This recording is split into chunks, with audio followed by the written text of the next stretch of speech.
Hey guys, this is Divine Khaleesi. Welcome to my channel for Spirituality, Recovery Talk, and Guided Messages. I'm super excited today. This is kind of like a comeback video. We're doing Coming Back After a Relapse, Part 2. It's been a little bit of time since I had posted a video or made a video because I myself had a relapse.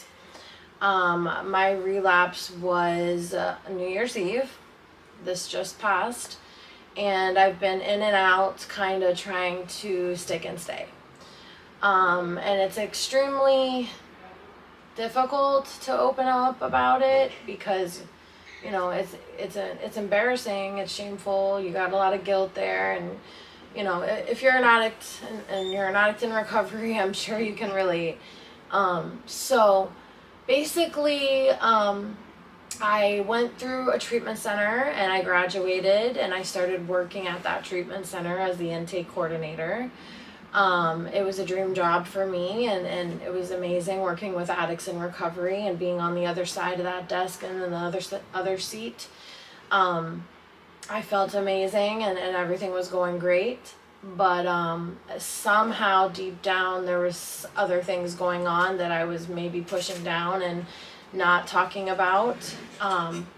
So from the outside looking in, it looked really great, but then, you know, internally I think there was things that I wasn't, you know, working on that ended up into a relapse. And because I felt like I had got to a point where I was doing so well and then I lost it all, like I just dug deeper and deeper down, and it was one of the worst things that you could possibly feel for me, just letting my family down, my kids down, myself down, you know. And I'm here and I'm back today, and I'm feeling really good. You know, these things happen, and it's real. It's real. Like coming back to the treatment center that I was working at as a patient again, I thought it was embarrassing at first, but now I'm realizing it's more humbling. Yes. And you know, it's not easy, but like I said, I like to keep these conversations going no matter how hard it is for me to talk about, or whoever I have on the video for them to talk about. We know that whoever hears this, it might touch them or spark something in even one person. I'm sure we'd both be thrilled. Oh, yeah. So this is Emily. She's going to talk about a little bit about her experience, strength, and hope, and what works for her today. Hi, I'm Emily. My YouTube channel is Emily Morticia. If you want to check it out, it's cool. It's on recovery and everything. But today awesome. I am here to talk about my recent relapse. I, have 5 years clean from heroin and crack. Amazing. That was a big thing for me. But then I soon picked up alcohol and Xanax, and that was a big thing for me to actually have to humble myself to come back to a program. It was very hard to leave my children. I have 3 kids, 1, 4, and 5, and I'm starting to realize that my children are wondering where their mom is, and that's it's a scary thing for me to have to think about, what are my kids thinking? Like, what do I tell them? Yeah. They're not going to understand addiction, so I just tell them I'm at the hospital, which is... Yeah. I tell my daughter I'm at the doctor. Yeah, it's hard. She's 5 and my son's 2, so when they're little, it's hard to kind of explain, like, where mommy's at. Yeah. Yeah. It's tough. Yeah. And, I recently had that falling back, and it's scary. It's hard to think about. But I came back, and, my detox was really hard. I was drinking up to a gallon, if not more, of vodka a day. I was using a lot of Xanax, and I have epilepsy, so I knew that I had to get help for myself, but not only for myself, for my children and my family. Right. So I came back, and like I said, I had a very tough detox.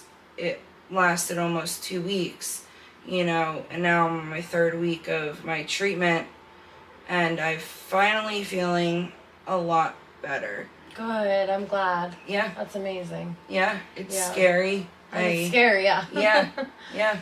I had a lot of shakes. I was sweating profusely. Anxiety, depression hit me, and you know, I got through it. I finally got through it. Yeah, it passes. Yeah. Yeah. It does. It's hard to get through an alcohol detox and a benzo detox, because alcohol and benzos are the worst to withdraw from, because you can actually die from them. Yeah. And thank God this place saved me, you know, because I could have had a seizure, and I actually didn't. Surprisingly, thank God I didn't. You know, thinking about it, you know, epilepsy is a hard thing to go through, especially when you're an addict or alcoholic. Yeah. Because there is a chance that you can die because of an alcohol-induced seizure. And thinking that that could have happened to me was extremely scary. And I just thank God that that didn't happen. Yeah. And, you know, it's a great feeling to know that you finally got through that extremely hard detox. Like the physical. Yes. Yeah, the physical aspects of it, yeah. the physical and the mental aspects of it, you know, just they go to get hand through in it. hand, Yeah, they for do. sure. They do. So you're on week 3 now. Yeah. And what are you doing now to help like combat that detox and coming out of that? Well, therapy or there's what are you doing? therapy that I go through. I do my primary groups, which is you meet with your therapist and your therapist's other clients that they have, and you meet with them and you talk about specific things that their therapist brings about, and you things that each we all talk go through. things, things that we all go through, and that has helped me a lot because you feel more of a closeness with your therapist. Mm-hmm. So when you meet individually, you can also talk about what you shared in group, which is great. Yeah. You know, you get to meet with them privately, so it makes things a lot easier when it's just you and your therapist.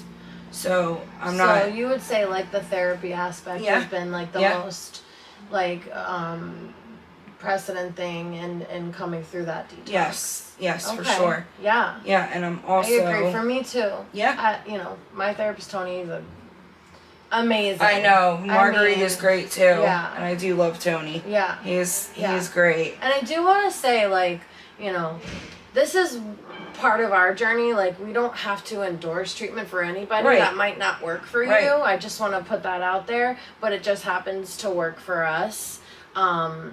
You know, I think whatever works for you, but find your tribe, find your people, surround yourself with people that make you feel good about yourself. Yes. You know, if you're around people that make you feel like shit, then you should probably get rid of those people. Absolutely. You know what I mean? Especially if your desire is to get clean and sober and you want to stay that way.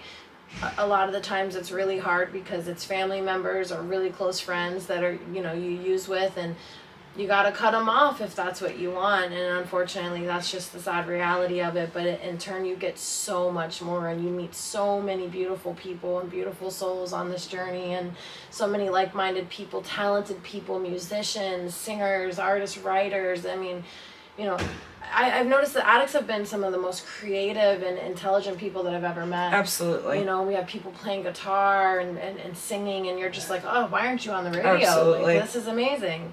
So I want to thank Emily for sharing her experience, and I want to say thank you to you guys for watching. And if you're struggling out there, DM me, put it in the comments, and we'll figure it out. Okay? Yeah. Thank you. You're welcome. Bye.